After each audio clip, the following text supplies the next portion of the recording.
English translation 297th contact. Monday, 19th of March, 2001, 15:45 hours. Greetings, my friend. The fact that you are lying down is not a good sign, and so is your appearance. Hello, my friend. Nothing is hidden from you. I feel the need to diagnose what is causing you evil. Does it have to be? Certainly. Then just what kind of device is this? It is a further development of the device you have known for diagnostics before. Sit still. And? Very unpleasant. Have you eaten any contaminated food? No, I have not. Why? You suffer from poisoning symptoms that affect your whole brain. But I cannot figure out the cause. Your body is also affected by the same substances. It must be very bad for you, and you must also suffer from dizziness and headaches as well as anxiety. No, I certainly have not eaten or drunk anything spoiled. By the way, I was quite nauseous when you were last here, but you obviously did not notice it then. But I have. But I thought you were just a little uncomfortable, so I did not ask you about it. The thing now seems to be quite bad, as the data of my device show. I will take a blood sample from you. Here, give me your middle finger. So that already is it. Aha, without a needle. Just like Star Trek. So they are on the right track with their fantasies. When we have finished our conversation and our affairs, I will try to analyze your blood. If time allows, I will tell you the result tomorrow afternoon and also tell you what you can do against your evil. Thank you very much, Ptah. Then I will not bother you for long so that you can rest further. If I had been able to review and evaluate the recordings of your General Assembly over the weekend, I would have noticed your condition by then.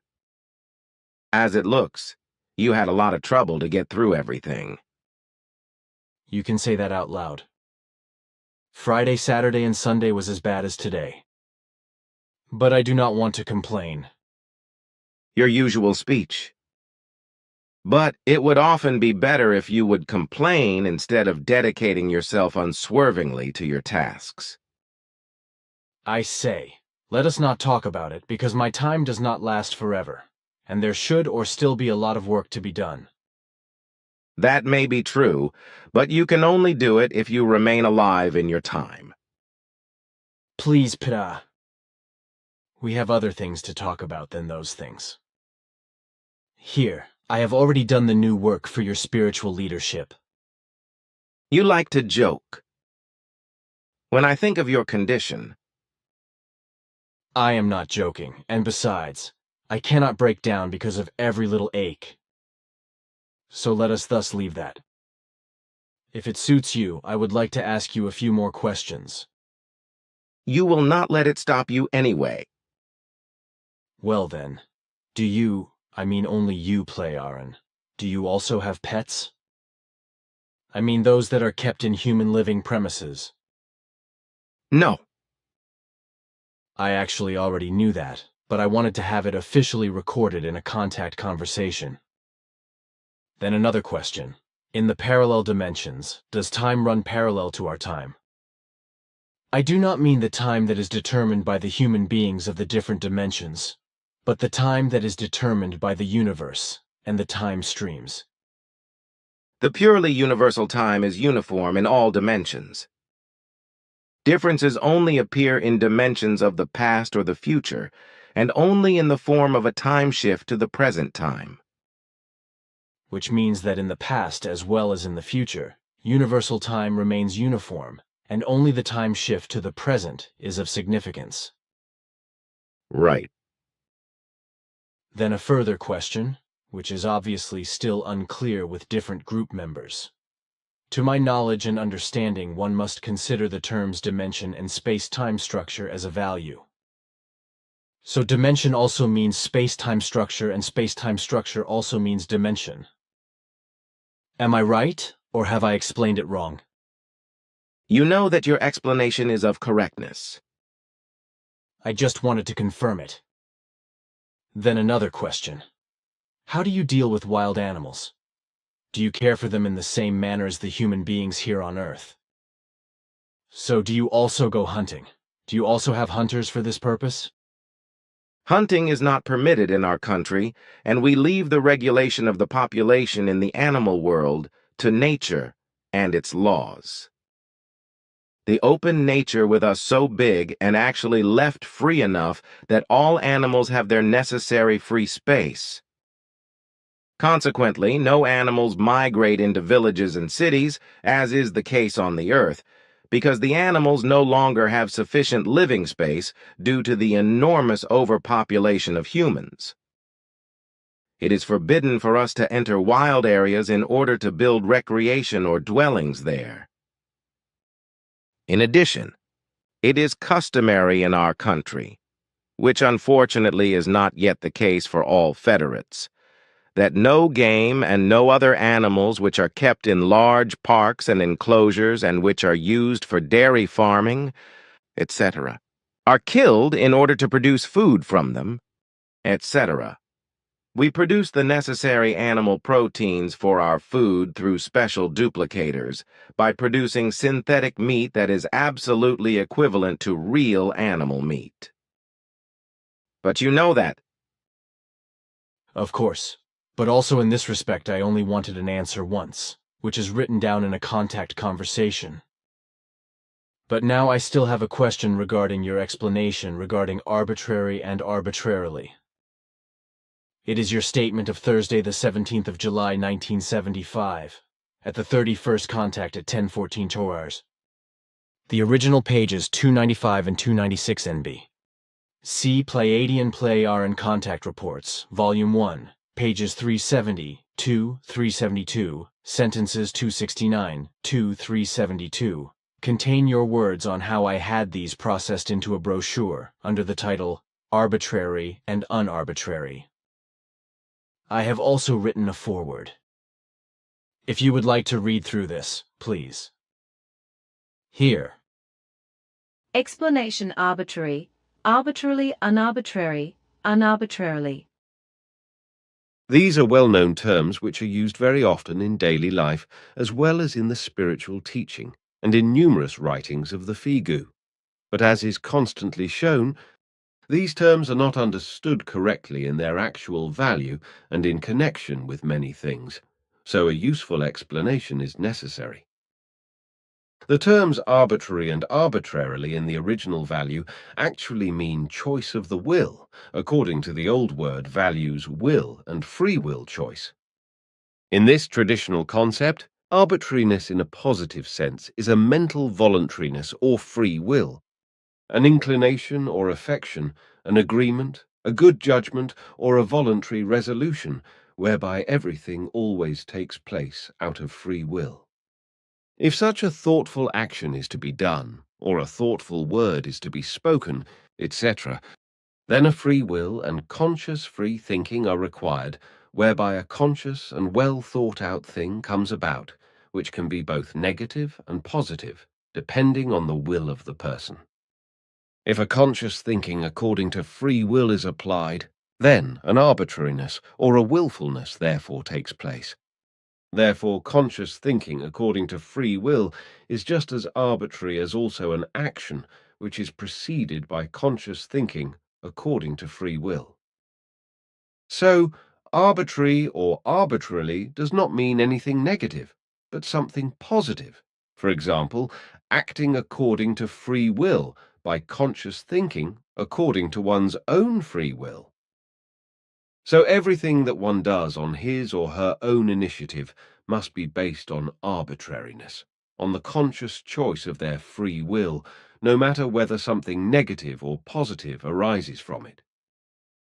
Thus, it is not possible for one to do or undertake something he or she wants without having to make an effort to think within the framework of free choice through his or her free will.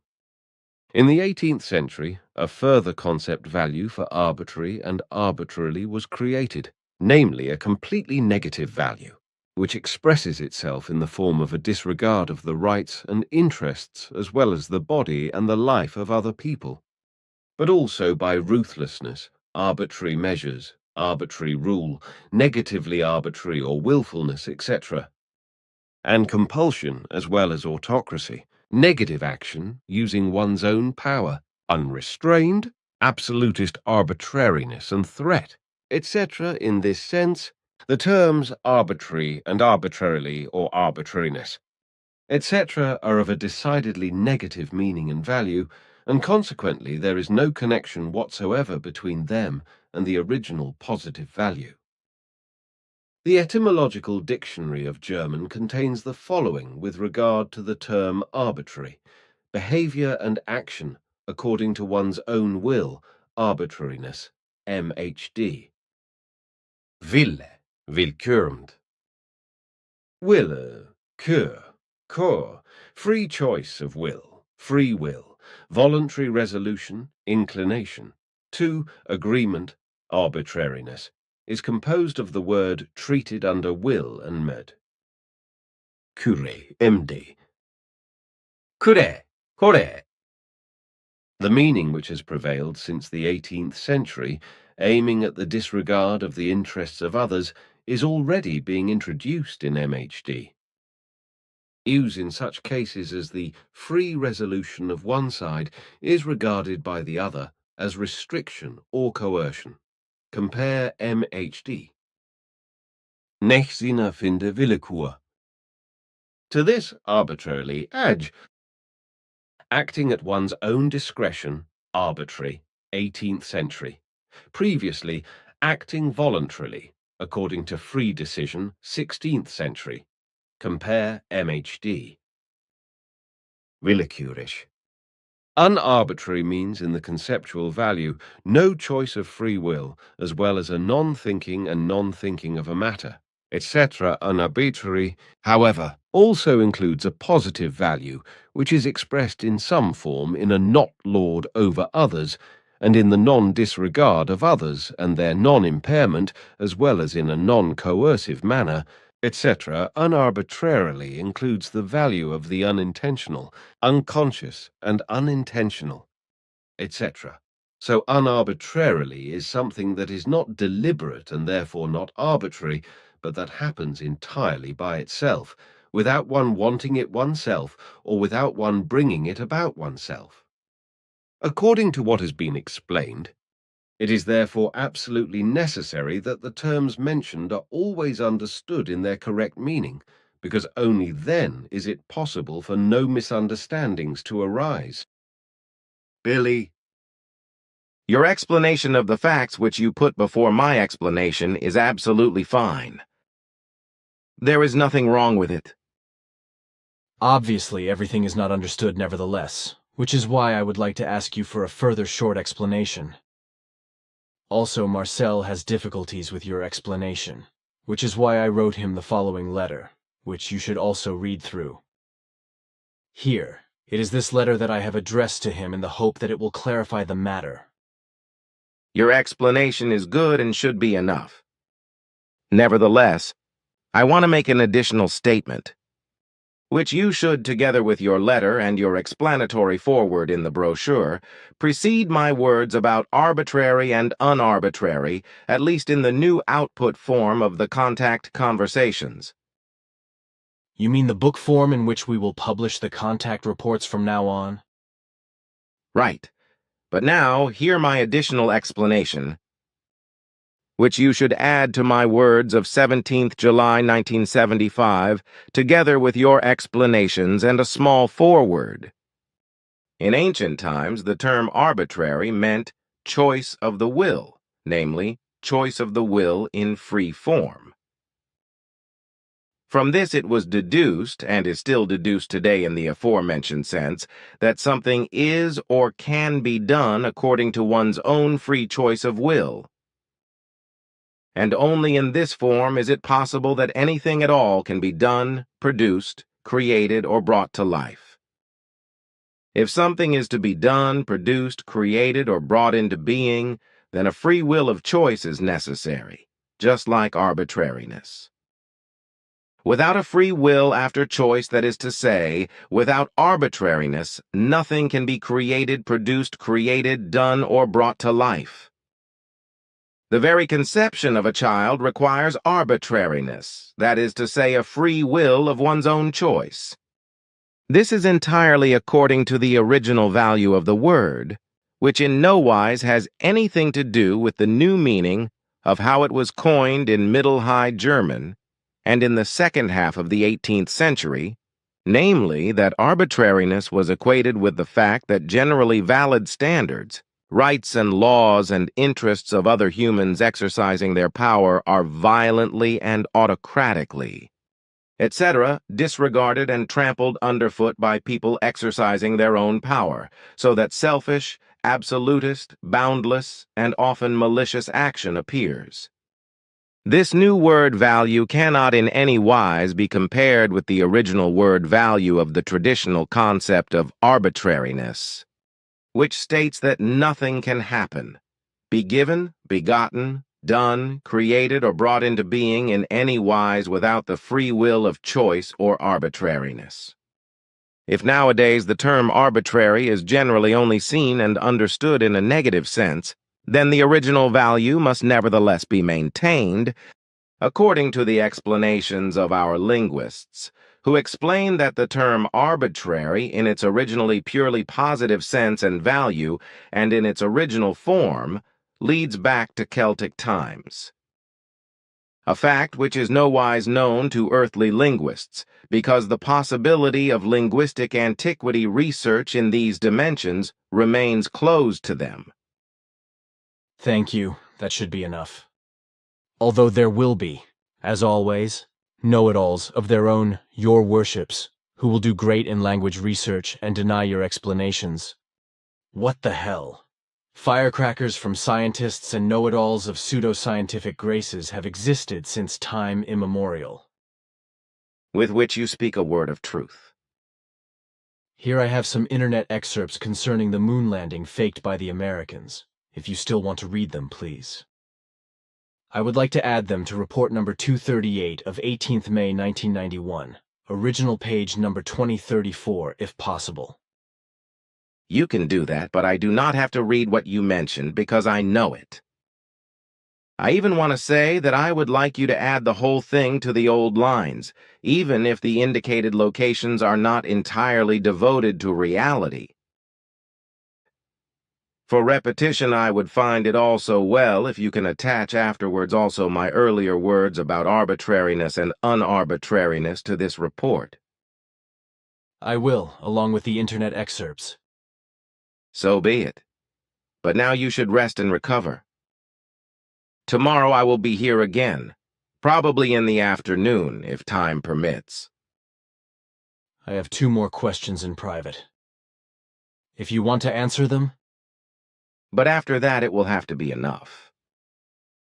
Thanks. So it is about Voluntary and Involuntary by Tar, the 17th of July, 1975. As with all things, everything requires a certain amount of preparation. Nothing can be done and fulfilled without appropriate preparation. If, however, this is illogically done anyway, then an involuntary action takes place which can never be of value. An indiscriminate act is tantamount to illogicalness and imprudence.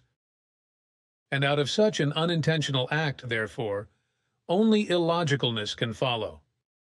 If, for example, the creation itself would act involuntarily, then there would be no laws and recommendations that would ensure the existence of all forms of life, etc. There would be vain illogicalness, and thus complete disorder. This means that nothing could exist, not even the creation. For arbitrariness means the free choice of will, and thus also the free choice of thinking. An unarbitrary action, however, does not presuppose free will, but an action or a situation or something else which one does not consider, cannot consider, or which one does not want. An unarbitrary action presupposes that no thinking force determines or can determine an action. This means that an action takes place involuntarily, or without consideration and without consistency, which can or must always lead to negative effects and events. Such involuntary actions, however, are only capable by life forms that have not yet recognized the logical logic of their course of events. In other words, this means that such thinking life forms in conscious forms still have very minimal values and have no control over their thought form and power. Thus, they are also able to act unarbitrarily, without prior consideration, without prior corresponding thought work. They have simply not yet learned to really think.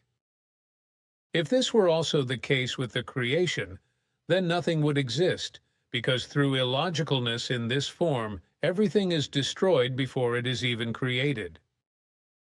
A positive arbitrary act or process means, in contrast to unarbitrary action, real life. This means that an arbitrary action presupposes a rational thought which is able to determine the consistency of an action. This means that the existence of an action is consistently secured. This in turn means that the logical nature of the action is logical. Arbitrariness is logic and thoughtfulness and secures the existence of the action. Thus it is clear from the logic of creation itself that it is therefore arbitrary, deliberate, and acts logically, and thus secures the existence of all life. Only where there is arbitrariness can the consistency of an action be determined, and thus life be generated. Arbitrariness is therefore necessary in all things, including the search for and dissemination of truth and knowledge. In order to make a truth comprehensible, therefore, a path to understanding must first be created through arbitrariness. Here, arbitrariness means the means of communication between ignorance and understanding, and between ignorance and knowledge.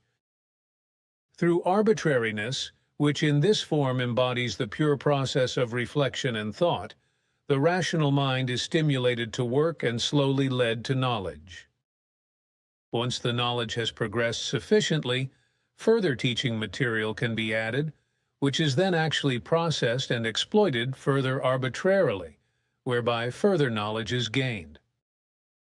In a course, therefore, arbitrariness is of great importance, for it is only through it that the logical consistency of the course of the teaching is guaranteed. Never, however, can a teaching be imparted in its deepest knowledge at the beginning of the teaching. Only the necessary preliminary work and introductions follow, in order to gradually penetrate into the center of the teaching and to impart the actual knowledge. This process cannot be reversed because this would mean an involuntary act whose consistency in the course of action would lead to catastrophe. Take the example of one of the vocational teachings, as they are customary on Earth. If a person of your Earth wants to become a physicist, then he or she cannot immediately deal with the deepest secrets and the deepest knowledge of this profession and immediately learn everything. First, they must laboriously enter into the preliminary work and slowly learn everything from scratch. Once this has been accomplished, and a certain amount of knowledge has been acquired, only then can they deal with more profound things and slowly penetrate into the knowledge center of the profession. The same applies to the spiritual teaching. Therefore, my daughter has not yet reached into the deeper things of spiritual teaching and explanations, because first the seed had to be thrown out. This in turn first had to adapt to the soil insofar as it fell on fertile ground. Then everything had to enrich itself with invigorating powers in order to be able to germinate. That means that the teachings and explanations, etc., that Simya say had brought up to that point were and are the foundation stone for the main work that actually only now follows. What has been transmitted so far is, in truth, only the preliminary work through which the Earth humans have to be prepared for the core of truth. So this is an introduction and preparation to understand and grasp the following teaching and explanations. So if Sim Yaseh has so far only spoken in negative form about the earthly religions, then this has its justification in the fact that thereby the earthly human had to be made aware of the falseness and unreality of their religions, because these are malicious and unreal in every form, as this is not the case elsewhere in these forms on the worlds known to us in this universe. When we speak of earthly religions, then, they are meant in their negative forms, as they exist on earth and find their applications and effects. Religions in this sense are a deadly danger not only on earth or for the human beings of earth, but they also harbor deadly dangers for other worlds in this universe. Religions, in the sense in which they exist on the earth, are indeed unique in the realm of the universe as we know it, and we find no equal in any realm. As a deadly danger, false religions dominate Earth humans and thus the whole planet, and have been stunting your world in terms of consciousness for thousands of years. All progress in consciousness is blocked by these religions and cannot progress. The evolution of consciousness, and thus also the evolution of the spirit of Earth humans, is hindered by the false teachings of the religions.